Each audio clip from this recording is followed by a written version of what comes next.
কি কি হয়েছে? বল্টু ভাই, এই হাসপাতালে সব ডাক্তার ভাগছে। কই ভাগছে? কই গেছে এটা তো জানি না। গ্রামের মানুষের কিডনি কুন্ডি লইয়া টাকা না দিয়ে চলে গেছে গা। ভাইকে বলো আমি আমার কিডনির বেচা টাকা পাই গেছি গা ভাই। আপনি আপনার টাকা পাইছেন? আরে বেটা, আমি তো একজন শিক্ষিত লোক। আমি তো তোর মতো মূর্খ অশিক্ষিত না। তোর মতো কোনো শিক্ষার আলো আছে? বেটা, আমি 1998 সালে 8 পাস করছি। এই যুগের এমএ পাশের সময় তোর মতো 7 লাখ টাকা আমার কিডনি বেচছি।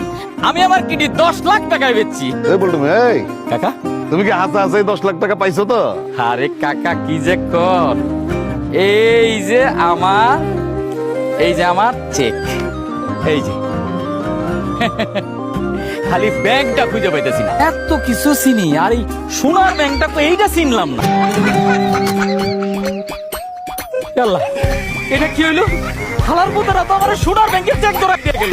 আমার মতো একটা শিক্ষিত লোককে মারা দিয়ে গেল। আমি এখন কি করি? আমার কিডনিও নিয়ে গেল, আমার টাকাও